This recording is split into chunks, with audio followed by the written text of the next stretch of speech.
하나님 좋습니다. 감사합니다. 사랑합니다. 하나님이 하시면 무엇인지 다 이루어집니다. 하나님 좋습니다. 감사합니다. 사랑합니다. 하나님이 하시면 무엇인지 다 이루어집니다. 하나님 좋습니다. 감사합니다. 사랑합니다. 하나님이 하시면 무엇인지 다 이루어집니다. 아멘. 하나님께 영광의 박수를 드리겠습니다.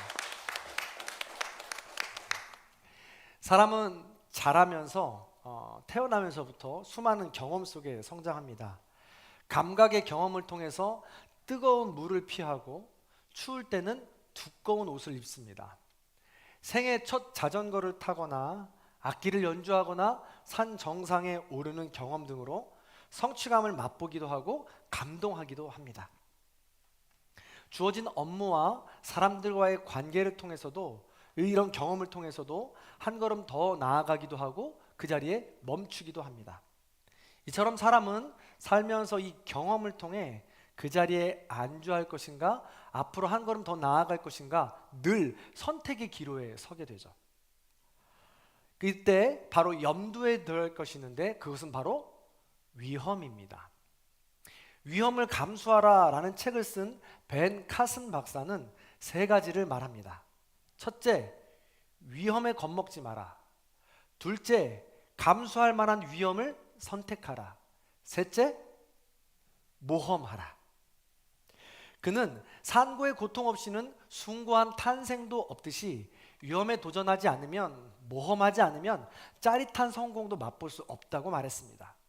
그러고 보면 모험가들의 이 모든 과정이 다 그랬습니다.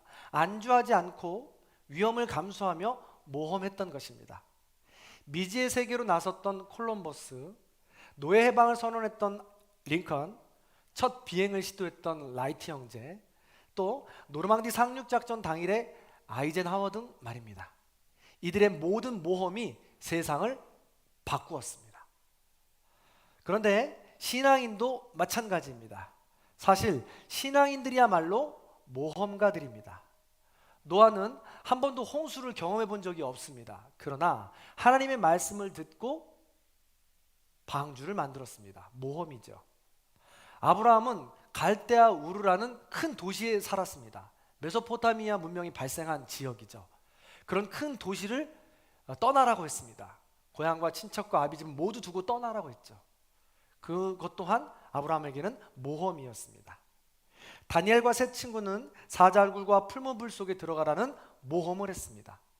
에스더도 죽으면 죽으리라는 이 심정을 가지고 모험을 가지고 왕 앞에 엎드렸고 모든 이스라엘 백성들을 구해냈다는 것이죠.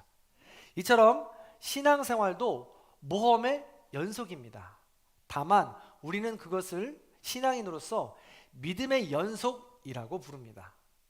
모험의 연속이 세상을 크게 바꾸는 것처럼 믿음의 연속은 말할 수 없는 더 깊은 은혜의 자리로 우리를 늘 초대합니다.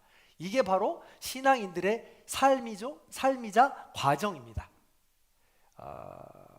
모험, 아니죠? 경험, 위험, 모험. 그리고 이게 또 다른 말로 믿음의 자리로 안내한다는 것. 이 과정들이 우리 신앙인들의 삶의 여정이라는 것을 절대 잊어서는 안 됩니다. 자, 지난주의 말씀을 기억하십니까?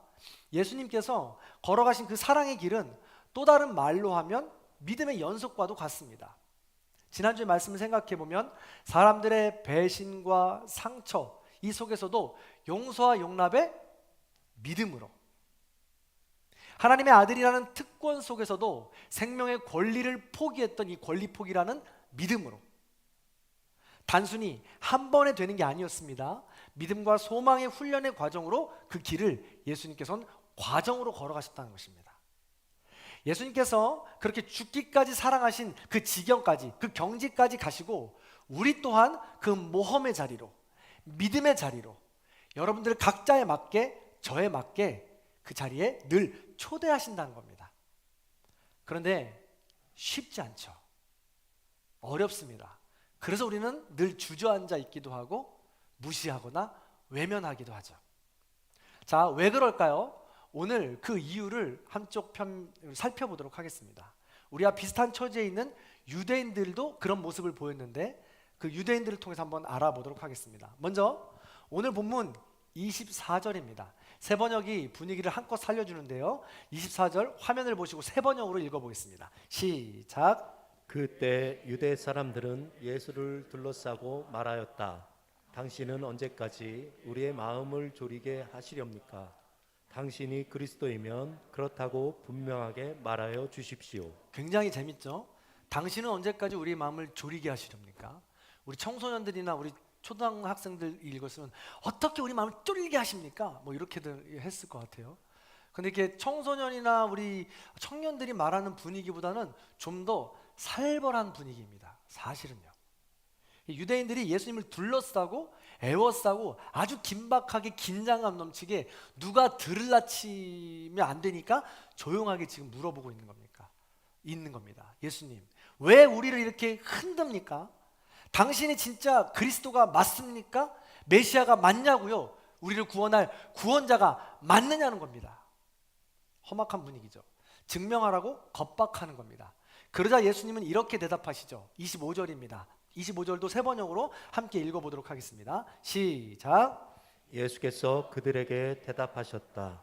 내가 너희에게 이미 이미 말하였는데도 너희가 믿지 않는다. 내가 내 아버지의 이름으로 하는 그 일들이 곧 나를 증언해 준다. 아멘. 예수님도 지금 그 질문 둘러싸인 곳에서 답답하신 겁니다. 내가 이미 다 말하였는데 안 믿는다.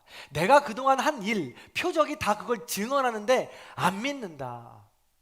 예수님은 가나안의 혼인잔치를 통하여 물이 포도주로 변하게 하셨습니다. 왕의 신하의 아들을 고치셨습니다.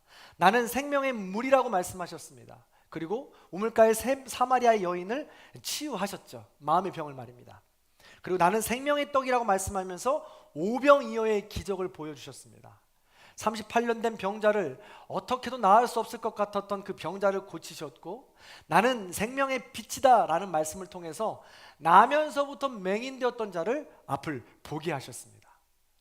이런 수많은 기적들, 표적들을 보여주셨는데도 안 믿는다는 겁니다.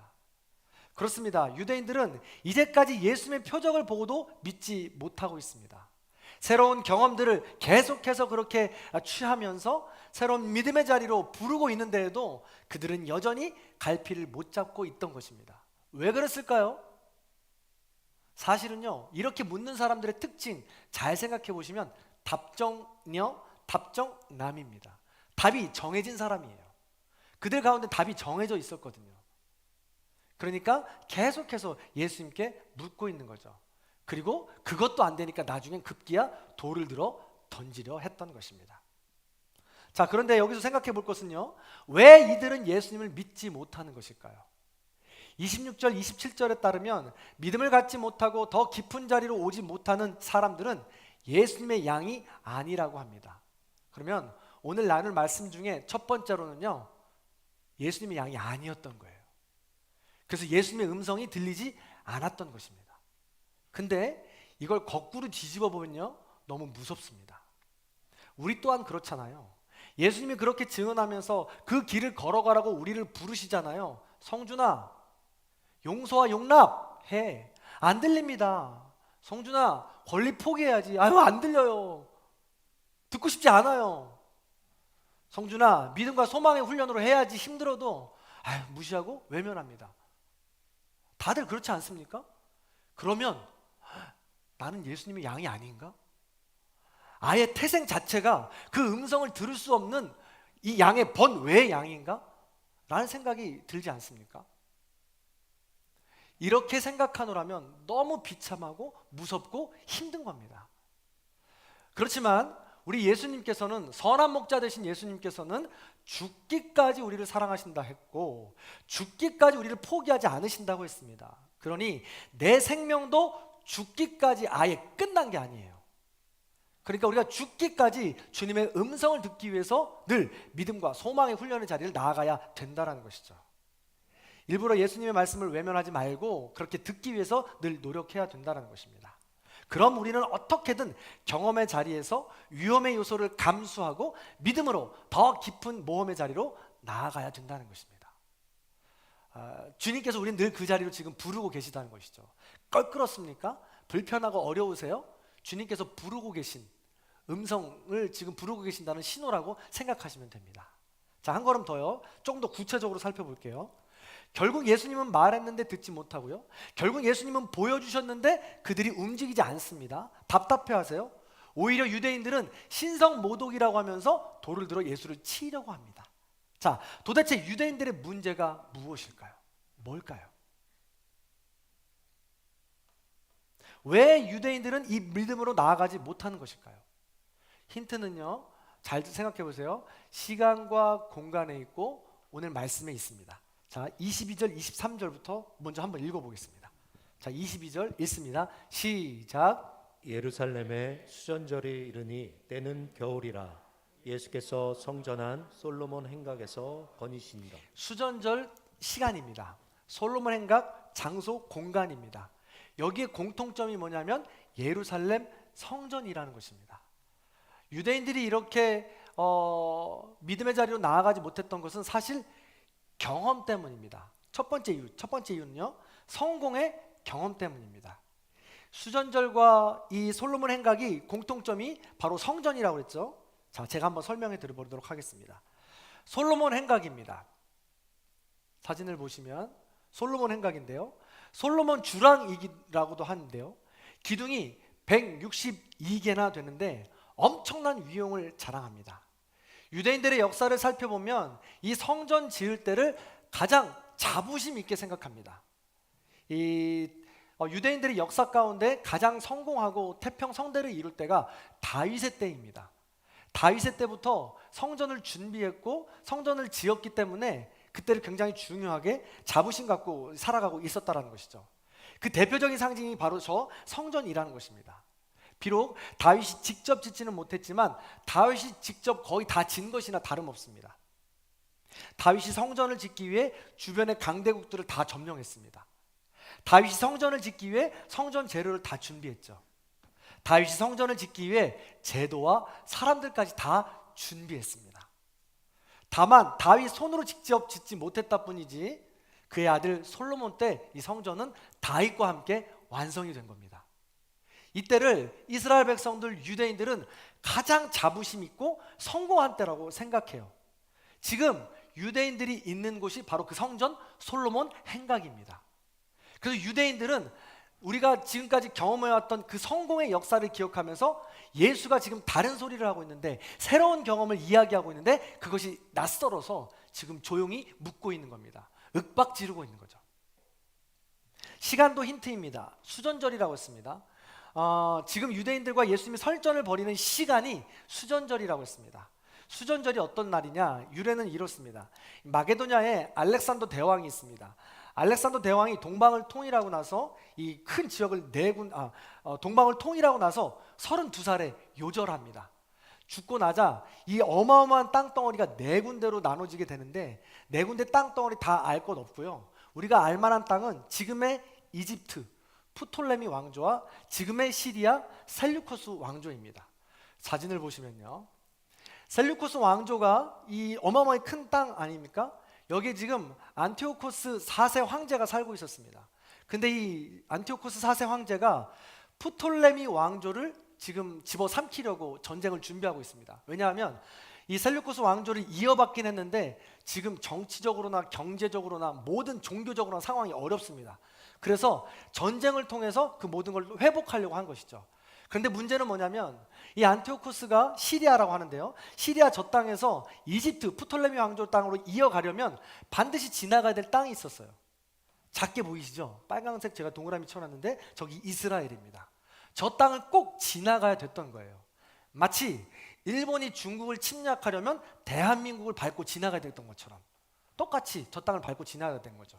근데 그냥 지나가면 상관이 없겠어요. 근데 그냥 지나갔겠습니까? 안티오코스 4세 황제는 거길 지나가면서 가장 중심이 되고 상징이 되었던 성전을 완전히 무너뜨립니다. 그리고 자신들이 가져왔던 제우스 신상을 세워놓습니다. 그리고 제우스 신상에 엎드려 절하라고 이야기하죠. 게다가 유대인들이 가장 싫어하는 돼지피가 있습니다. 신명기 율법에 돼지피는 불결하다 하여서 절대로 먹지도 마시지도 보지도 만지지도 말라고 하는 것인데 그걸 성전 안에 다 뿌려놓는 겁니다. 그러다 보니까 유대인들이 막 치를 떨면서 싫어하는 거죠. 통곡을 하면서 울기 시작합니다. 몇 날 며칠을 말이죠. 근데 너무 놀라운 것은 바로 이때 유대 마카비 왕조 마카비라는 사람이 등장해요. 근데 이 마카비라는 사람이 이 울분을 토하면서 사람들을 모으기 시작합니다.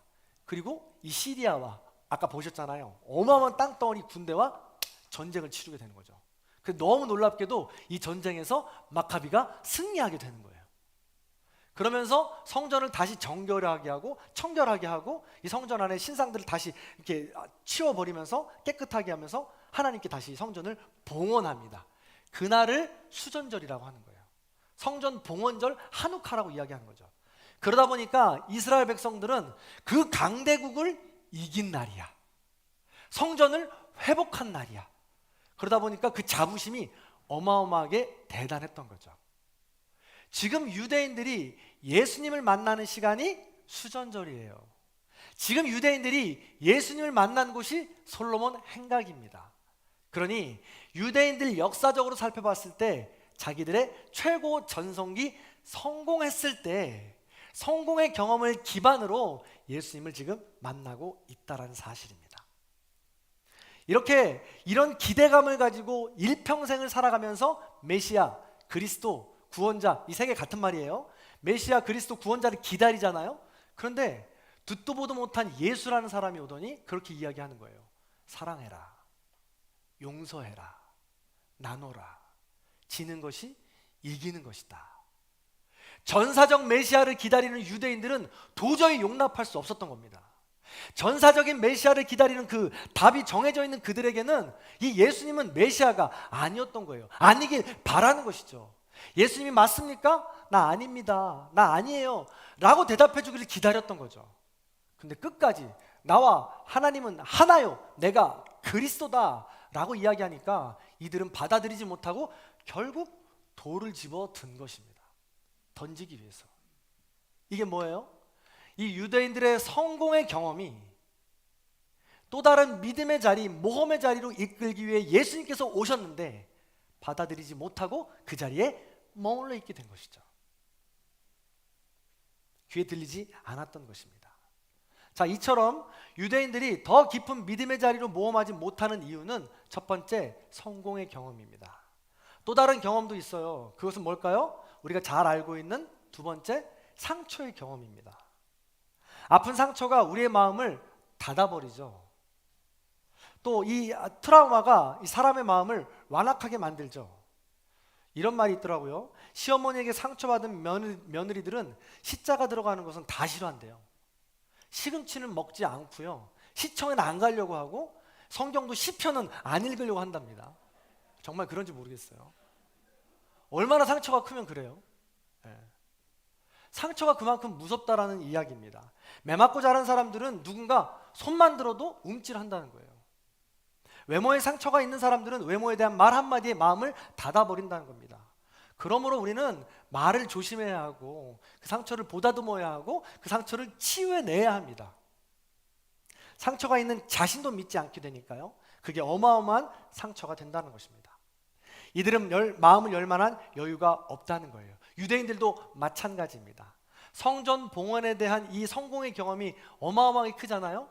거기에 반대로 성전을 잃어버리고 이 디아스포라, 이 흩어지는 유대인 나그네 인생으로 흩어져 버렸던 역사가 그들에게는 어마어마한 아픔이었던 것이죠. 상처였던 겁니다. 그러니 예수가 다시 왔을 때 전사적 메시아로 우리를 지켜주고 우리를 흩어지지 않게 만들어줄 그런 전사적 메시아가 필요한 것이죠. 그래서 그 상처의 경험 때문에 예수님께 마음의 문을 못 열고 있었던 겁니다. 자, 그렇다면 어떻게 해야 합니까? 성공의 경험, 실패와 상처의 경험이 아예 없어야 합니까? 그렇지 않죠. 필요합니다. 아니, 필요한 걸 넘어서서 있을 수밖에 없는 세상을 우리는 살아가고 있어요. 우리 가운데 성공의 경험이 없는 사람이 있나요? 상처나 이 실패의 경험이 없는 사람이 있을까요?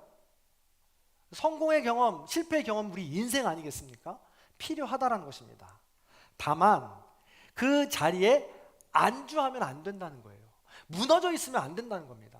성공의 경험에 만족해서 안주한다거나 실패의 경험 때문에 무너져서 주저앉아 버린다면 그 모험의 자리로, 믿음의 더 깊은 자리로 우리 나갈 수 없다는 것이죠. 성공의 경험도 사실은 잘 생각해 보세요. 굉장히 완악해지는 겁니다. 자수성가한 분들 있잖아요. 힘들고 어려운 시간을 많이 보냈을 것입니다. 실패와 배신과 그 모든 순간을 다 이겨낸 겁니다. 당연히 존경받아야 할 만합니다. 그런데 우리 하나님께서는 당연히 존경받을 만한 그 성공의 자리에 내버려 두지 않고 더 깊은 자리로 계속해서 초청하는 거예요. 그게 인생입니다. 그런데 내 성공한 그 경험에 얽매여서 그것만이 전부이냐 고집을 꺾지 않는 분들이 참 많이 있다는 거예요. 그것이 안타깝다는 것이죠. 상체 경험은 말할 것도 없고요. 동전의 양면과 같은 것입니다. 그렇다면 어떻게 해야 합니까? 모험의 자리로 어떻게 나아가야 된단 말입니까? 요한복음의 인물을 통해서 힌트를 얻자면 요한복음 1장 19절입니다. 자, 함께 읽어볼까요? 19절 읽습니다. 시작. 유대인들이 예루살렘에서 제사장들과 레위인들을 요한에게 보내어 내가 누구냐 물을 때에 요한의 증언이 이러하니라. 아멘. 세례 요한입니다. 당시 세례 요한은 종교 지도자들의 권위를 흔들 만큼 유명하고 영향력 있는 사람이었습니다. 그래서 그들이 물어본 거예요. 그때 세례 요한이 답답한 겁니다. 그래서 그 지도자들이 세례 요한 너 누구냐? 라고 물어봤더니 대답하는 거 아니겠습니까? 나는 선지자도 아니요. 나는 그리스도도 아니요.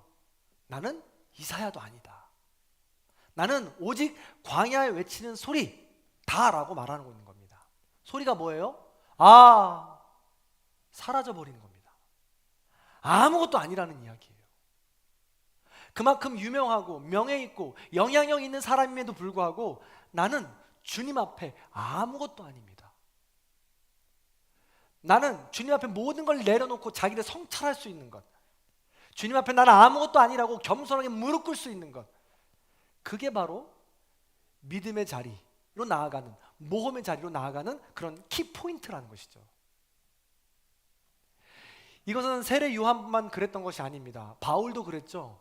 바울도 나의 나된 것은 오직 주님의 은혜라 라고 고백하면서 자신이 받을 모든 영광을 하나님께 올려드렸습니다. 은혜라고 말했죠.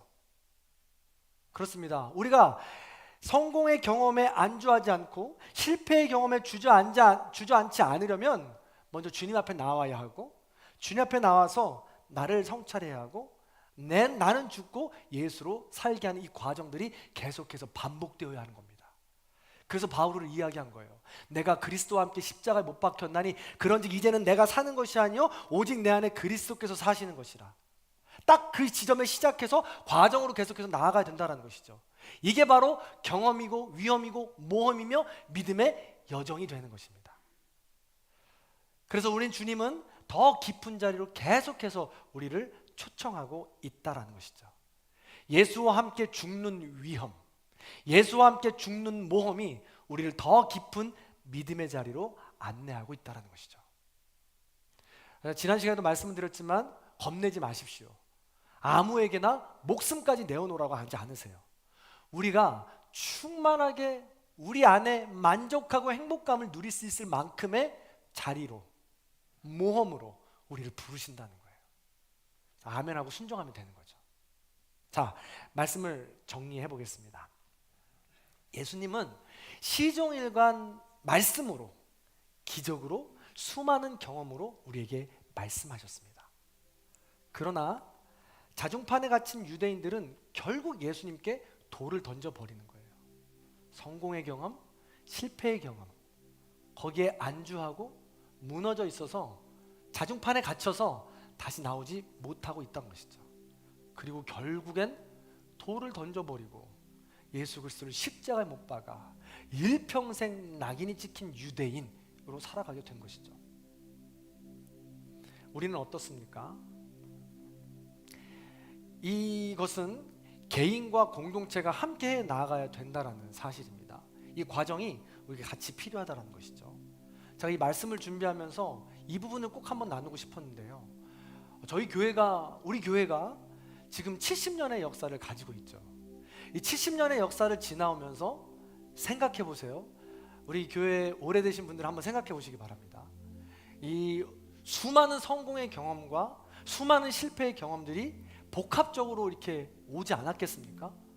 근데 너무 감사한 것은 제가 생각할 때는 온 지 얼마 안 되지만 제가 생각할 때는 성공의 경험에 DNA가 있어요. 그 틀을 우리 조상들이, 믿음의 선조들이 지금 만들어 놓으셨다는 거예요. 어떻게 알 수 있냐면, 여러분들 성령 충만하다라는 경험, 우리 전국교회는 늘 하늘산 기도원을 생각하죠. 통성으로 기도하고 방언받고 예언하고 통변하고 이런 기적 말입니다. 사람이 변화되고 이런 성공의 경험이 있어요. 장소적인 공간적인 경험으로 또 뭐가 있어요? 성전을 3번이나 지었다는 거예요. 너무 신기한 건 성전을 3번 짓는 동안 빚이 하나도 없대요. 너무 놀라운 일이고 우리에게 주어진 축복이죠. 그런데 여기서 안주하거나 여기서 머물러 있어서는 안 된다고 계속 우리에게 말씀하는 거예요.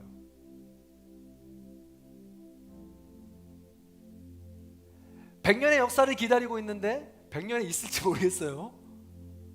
그럼에도 불구하고 다윗이 성전을 준비했던 것처럼 우리 함께 준비해야 되는데, 준비할 때 뭘 어떻게 준비해야 되겠느냐는 거죠. 그런데 이 성공의 DNA를 생각하니까 흥분돼요. 저는요, 지난주 공동회의 때 말씀을 드렸지만 우리 운동장이 드디어 용도 변경이 완료가 되었고 이제 명의 변경을 준비하고 있습니다. 이게 완성이 되어가는 과정 중에 있는 거죠. 자리를 잡아가는 과정 중에 있는 겁니다. 그러면 저는 생각하는 거예요. 저 운동장 하나님 우리에게 또 다른 모험으로 주신 건데 어떻게 해야 되죠? 근데 성공의 DNA가 있어서 뭔가 될 것 같아요. 근데 마음속 저 깊은 곳에는 선교적인 차원으로 베이스가 이루어져야 된다고 생각해요. 저는요, 선교 차원으로 이루어져야 된다고 생각합니다. 베이스가 되어야 된다고 생각해요. 그런 의미에서 그럼 누구를 위해서 어떻게 선교적인 차원으로 이루어지면 좋을까라고 했는데, 제가 곰곰이 생각해보면 우리가 그래도 남사읍이요, 화훼단지잖아요. 식물과 꽃을 다루는 곳 아니겠어요? 그런데 비닐하우스는 엄청 많은데 변변한 이렇다 할 만한 식물원이나 생태원이 없어요. 뭐 꽃이나 나무를 좀 자랑하고 키우는 곳이고 하는 곳 아니겠어요? 그런데 우리 주변에 식물원이나 생태원 같은 곳이 하나 없더라고요. 그게 진짜 너무 아쉬워요. 저는 물류센터 이런 거 다 좋은데 그런 식물원이 하나 정말 크게 잘 들어온다면 오히려 더 메카가 되지 않을까 싶습니다. 그러면서 주변의 모든 선교적인 센터, 생명의 기운의 역할을 이렇게 상징적으로 보여준 곳이 되었으면 좋겠다. 작지만 우리 운동장이, 그런 생각이 들기도 하다가 또 다음 세대 혹은 우리 어른 세대에 대한 학원 선교를 하면 어떨까라는 생각이 들어서 학교가 지어지면 어떨까라는 생각이 드는 거예요. 다음 세대 아이들, 방과 후 아이들을 돌볼 수 있는 학교, 혹은 우리 어른들, 요즘엔 노천이라고도 많이 하잖아요. 양질의 교육을 잘 준비해서 이 노천처럼 잘 우리 어른들을 섬길 수 있는 그런 장소, 허브 센터 만들면 어떨까? 너무 좋겠다 라는 생각이 드는 거죠. 학교, 학원 센터, 다음 세대. 또 어떤 생각이 드냐면 스포츠 센터. 우리 교회 운동 좋아하잖아요. 게다가 또 요즘에는 운동 때문에 우리 젊은이들도 핸드폰 하나 갖고 각지에서 1시간 안에는 이 운동장 다 모여요. 어플이 그렇게 많이 준비가 되어 있기 때문에 그렇죠. 그러니까 우리가 스포츠 센터를 잘 지어놓으면 좋겠다. 풋살장, 뭐 배드민턴, 테니스장, 우리 어른들을 위한 게이트볼장 같은 거 있잖아요. 그럼 와서 이렇게 좀 쉬실 수도 있지 않겠어요? 더 나아가서 한 층만 만들어 놓으면 이 땅이 너무 아쉬우니까 지하까지 파는 거예요. 그래서 지하에는 수영장을 만드는 거죠. 그래서 요즘에 어른들은요, 이 물리치료, 최고의 물리치료는 수영장 걷기예요. 수영장 가보시면 어른들 많이 물리치료를 하거든요. 그 지역의 어르신들 우리 함께 그 물리치료할 수 있도록 장을 마련해주고, 우리 어린이집 아이들 월수금, 월화수목금토금 수영하는 시간도 있어. 우리 어린이집 몰려든 거 아니겠습니까? 그럼 어린이부터 어른들까지 우리 함께 그렇게 꿈꿀 수 있지 않겠어요? 그렇죠? 이런 성공의 DNA가 내 안에 이렇게 막 끌어오르는 거죠. 자, 이렇게 막 꿈꾸고 있는데 갑자기 이런 생각이 들더라고요. 그런 구조적인 것들이 다 준비되는 것 괜찮아, 좋아. 그런데 성준아, 더 중요한 게 뭐냐면 사람이야. 만약에 그런 구조들이 다 준비되어진다면 정말 수많은 사람들이 몰려오겠지. 그리고 복음을 듣겠지. 그런데 그 수많은 사람들이 몰려올 때 담을 수 있는 사람이 있어야 돼. 사랑의 존재로 변화된 사람들이 있어야 돼 라는 생각이 들더라고요. 그럼 모든 구조와 인프라들이 잘 구축이 되어 있어도 우리 안에 사랑의 존재로 변화되지 못하고 그들을 받아들이지 못한다면, 복음으로 전하지 못한다면 그것이 무슨 의미가 있겠습니까? 그 모험의 시간이 무슨 의미가 있겠느냐는 거예요. 그래서 생각해보면 우리는요, 교회도 그렇지만 개인적으로도 이 믿음의 훈련, 모험의 시간들을 같이 동시다발적으로 이루어 가야 합니다. 개인적으로 여러분들 마음 가운데 불편함 있으십니까? 어려움 있으십니까? 고난 있으십니까? 역경 있으십니까? 그러면 예수님께서 지금 부르고 계신 거예요. 모험의 자리로, 믿음의 자리로. 어제 교사대학 오신 강사님께서 그런 말씀 하시더라고요. 아들을 잃은 사람의 죽음은, 아들을 죽음으로 잃은 사람들은 이 세상에 표현할 단어가 없대요. 남편을 잃은 사람들은 과부라고 표현합니다. 부모님을 잃은 사람들은 고아라고 표현하죠. 그런데 아들을 잃은 사람들은 표현할 단어가 없대요. 저는 이 이야기 듣는데 너무 울컥하더라고요. 예수님께서, 우리 하나님께서 그 가장 귀한, 어떻게 말로도 표현할 수 없을 만큼의 가장 소중한 것을 우리에게 주시면서 그 자리로 늘 초대하고 계신 거예요. 지금 네가 힘든 것 그만큼 예수님께서 다 이미 겪으셨다 이거예요. 그 아픔 내가 다 안다 이겁니다. 그러니 무서워하지 말고 그 믿음의 자리로, 모험의 자리로 조금만 더 힘을 내달라고 말하고 있는 거예요. 근데 여러분 너무 가슴에 부담감 갖지 마세요. 지금 당장 안 된다고 해서 자괴감을 갖거나 자책하지 마세요. 때가 있어요. 그 음성이 들릴 때가 있고 내가 움직여야 될 때가 있습니다. 그때를 사모하세요. 그리고 그때를 달라고 기도하는 겁니다. 그게 바로 모험, 믿음의 자리로 나아가는 그리스도인의 모습인 거죠. 2022년 창조절 한 달 살기 운동을 우리 이제 진행할 겁니다. 여러분들 우리가 하는 것들이 좀 어떤 분들이 보기엔 유치해 보일 수도 있고 이게 무슨 훈련이 될 수 있어 라고 말할 수도 있습니다. 그러나 이런 작은 행동들이 모여서 큰 행동들을 일으키는 겁니다. 작은 물방울이 모여서 거대한 바다로 가듯이 말이죠. 그래서 이 감사재단과 금양로 기도는 올해 이것은 내 자아, 사랑의 존재로 변화되는데 초점이 있습니다. 타인의 티끌을 보기보다 내 안에 들보를 발견하는 시간, 모험으로 나가는 시간, 그 시간을 사모하셔서 더 큰 모험의 자리, 믿음의 자리에서 더 큰 은혜의 주님을 만날 수 있는 저와 여러분의 삶이 다 되시기를 주님의 이름으로 간절히 축원합니다. 그 마음을 담아서 우리 함께 이 찬양 나누도록 하겠습니다. 언제나 내 모습, 가사를 잘 생각하시면서 한번 불러보겠습니다.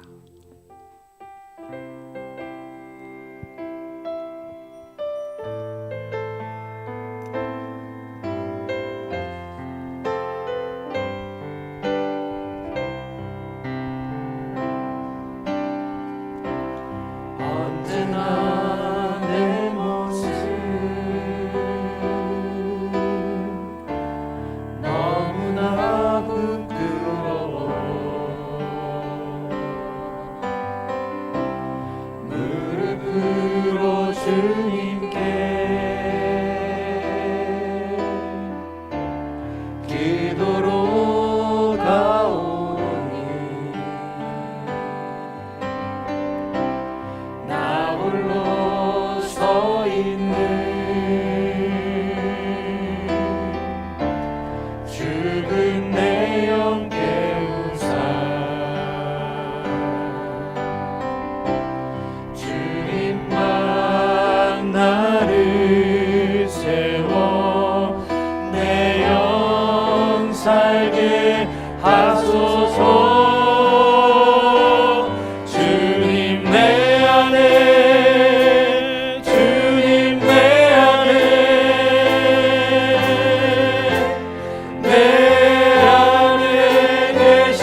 찬양합니다. 주님 내 안에 주님 내 안에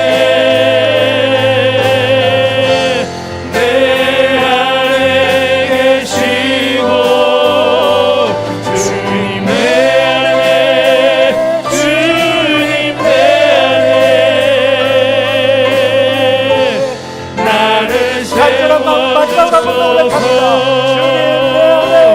주님 내 안에 주님 내 안에 내 안에 계시고 주님 내 안에 주님 내 안에 나를 세워주소서. 우리 이 시간 말씀을 기억하며 함께 기도합니다. 성공의 경험 때문에 안주하거나 실패의 경험 때문에 상처의 경험 때문에 지금 주저앉아 있습니까? 주님, 그럼에도 불구하고 주님은 나를 믿음의 자리로 모험의 자리로 사랑한다 하시며 부르고 계십니다. 그 사랑의 음성을 듣게 하여 주시고 그 사랑의 음성으로 일어나게 하여 주옵소서. 주님이 동행하신다 약속하여 주셨사옵나니 두려움 떨쳐버리고 주 예수 그리스도만 믿고 따라가게 하여 주옵소서. 우리 그런 기도 제목 가지고 나와 우리 가정을 위해서 교회를 위해서 다 함께 합심하여 기도하겠습니다. 할렐루야. 사랑과 은혜가 충만하신 하나님 감사합니다.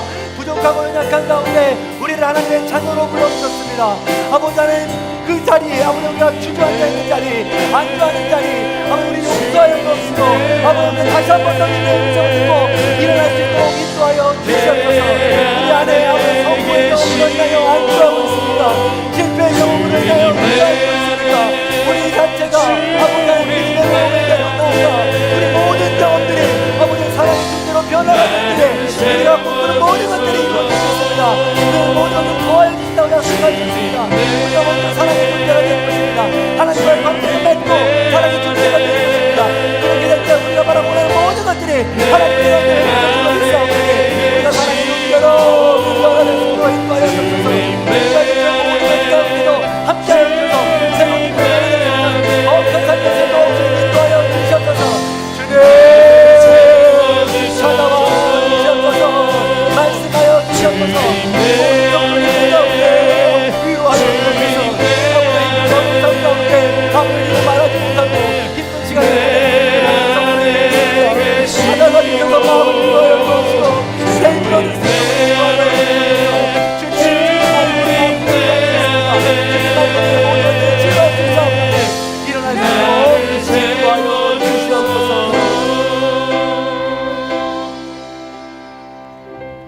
사랑과 은혜가 풍성하신 선한 목자 되신 하나님, 우리를 고아처럼 과부처럼 내버려 두지 않으시고 죽기까지 사랑해 주시니 진심으로 감사를 드립니다. 우리가 지금 성공의 경험에 안주하고 있습니까? 우리가 지금 상처와 실패 때문에 주저앉아 있습니까? 그런 우리에게 찾아와 주시옵소서. 말씀하여 주시옵소서. 우리의 눈과 귀가 열려 선한 목자 되신 예수 그리스도를 보고 그 음성을 들을 수 있도록 인도하여 주시옵소서. 지금 말할 수 없는 고통 가운데 주저앉아 있는 우리 모든 성도님들이 주 예수 그리스도의 음성을 듣고 다시금 일어나게 하여 주옵소서. 주님만을 내 안에 모셔드리게 하여 주옵소서. 주님만을 먼저 내 안에 모셔드리고 주님을 만났을 때에 우리가 사랑의 존재로 변화되고 우리가 가진 모든 문제들이 해결될 줄로 믿습니다. 우리가 먼저 예수 그리스도를 만나고 그의 음성을 듣고 주님과의 관계가 더 회복되어져서 사랑의 존재로 변화될 수 있도록 인도하여 주시옵소서. 먼저 그의 나라와 그의 의를 구하라. 그리하면 이 모든 것을 너희에게 더하여 주시리라 약속하여 주셨습니다. 먼저 우리가 하나님 나라를 구하고 하나님의 사랑을 구하고 하나님과의 관계 회복을 위해서 더 무릎 꿇고 기도할 수 있는 우리 모두가 되게 하여 주시옵소서. 더불어 기도합니다. 주님, 그렇게 기도하며 나아갈 때 반드시 우리에게 묶인 모든 문제가 해결되어야 됩니다. 건강의 문제, 관계의 문제, 가정의 문제, 물질의 문제, 이 모든 것들 해결하여 주시옵소서. 말끔하게 씻어내어 주시옵소서. 그렇게 함께 해주심을 기대하고 찬양합니다. 지금은 우리 주 예수 그리스도의 은혜와 하나님 아버지의 극진하신 사랑과 성령님의 감화감동 교통하심의 역사가 성공의 경험에 안주하지 않고 실패의 경험에 주저앉지 않고 오직 주님의 음성으로 모험의 자리, 믿음의 자리로 다시 일어나기를 결단하는 우리 모든 성도님들 머리 위에, 원근 각처 터져 있는 자녀들과 부모님들 위에, 환우들과 그의 가족들, 그리고 장례로 슬픔을 당한 가정 위에, 이 나라 이 민족 위에, 전 세계의 평화를 위해 이제로부터 영원토록 함께 하시기를 간절히 축원하옵나이다. 아멘.